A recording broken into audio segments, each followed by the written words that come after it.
Romains 3, le verset 4 le confirme clairement. Et il dit, sur le chemin de la vérité, la vie, cette vie-là qu'on passe, la vie éternelle. Quelqu'un qui dit qu'il est la vie, il est la vie éternelle. Et Jean 10, verset 28, il dit qu'il donne la vie éternelle. Voilà Dieu. Parce qu'il n'y a que Dieu pour être la vie et donner la vie. La vie éternelle. Donc c'est pour nous faire clairement comprendre ici que, mes frères et sœurs, Jésus-Christ est réellement le Seigneur. Il n'y a rien à faire. C'est lui qui est Dieu. Nous continuons. Il dit ici que nul ne vient au Père que par moi. Voici encore là où les gens n'ont pas compris. Le Père dont on parle, c'est le Saint-Esprit qui habitait en Christ. Vous comprenez?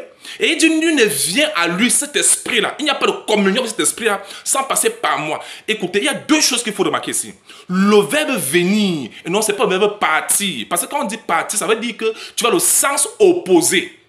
Non, il dit, nul ne vient. Venir veut dire que tu t'approches de lui. Tu viens vers sa direction. Pourquoi il a dit, voilà pourquoi il a dit, venez à moi. Pour tout ce qui est fatigué, chacun vous donnera du repos. Matthieu 11, verset 8. Donc, quand il dit nul ne vient, ça veut dire qu'il oriente les gens vers lui-même. Viens, quand j'ai dit nul ne vient au Père, ça veut dire que tu t'approches vers moi. Tu ne vas pas de l'autre côté. Donc, là où se trouve Christ, là aussi se trouve le Père. Voilà pourquoi nul ne vient au Père. Vous avez compris? Que par moi. Maintenant, quand il parle de par moi, ça veut dire quoi? Ça veut dire que pour atteindre l'Esprit, être en communion avec l'Esprit de Dieu qui est Dieu lui-même, qu'est-ce qu'il faut? Il faut passer par le corps. C'est-à-dire quoi? Il faut croire au sacrifice que Dieu a fait en sacrifiant le corps à la croix. C'est ça qui confirme la mort, la résurrection de Jésus.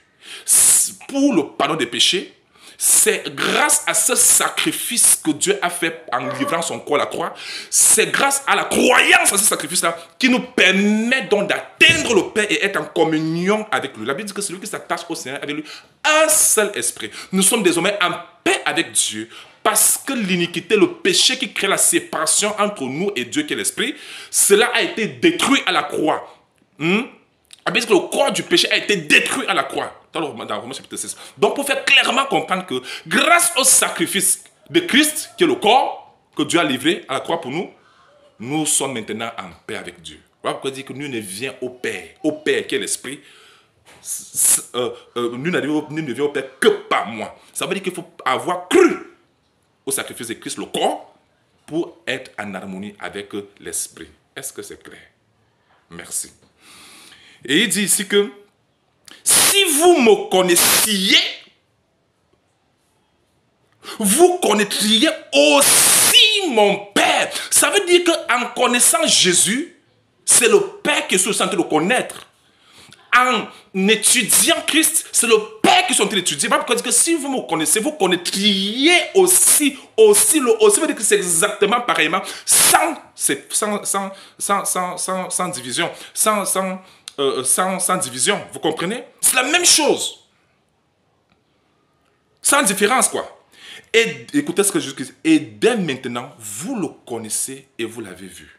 Jésus est en train d'affirmer que les disciples connaissent le Père et ils ont déjà vu le Père. Mais ça, c'est étonnant. Ils ont vu le Père où? C'est là où Philippe lui pose la question, verset 8. Philippe lui dit, Seigneur, montre-nous dans le Père et ça ne suffit. Ça veut dire qu'il n'avait même pas compris ce que Christ leur disait. Le verset 9, Jésus lui dit, il y a si longtemps que je suis. Vous avez vu? Maintenant, Jésus renvoie la chose à lui-même. Il y a si longtemps que je suis avec vous. Et tu ne m'as pas connu, Philippe?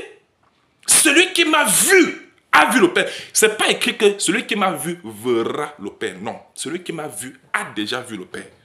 Voilà le Père qui est là. Ça veut dire que Jésus-Christ est le grand Dieu des cieux manifesté en chair. La Bible affirme que tous ceux qui ne confessent pas que Jésus-Christ est venu en chair, c'est l'esprit de l'antéchrist. C'est écrit où? 2 Jean chapitre 1, verset 7. Jésus, le grand Dieu des cieux manifesté en chair. Ah oui. La chair, c'était pour nous sauver du péché, en livrant le corps à la croix, afin que nous soyons en harmonie avec l'esprit, qui est Dieu, qui est le Père, qui est toujours lui-même. Est-ce que c'est bon? Merci. Parce que ton esprit, ton corps, ce n'est pas deux personnes, c'est une seule personne. Est-ce que c'est bon? Alors, on finit donc en disant ici que celui qui m'a vu a vu le Père. Comment dis-tu, montre-nous le Père? Donc, ce n'est pas une question, ça c'est une question qui devait plus s'opposer parce que c'est trop clair. Amen.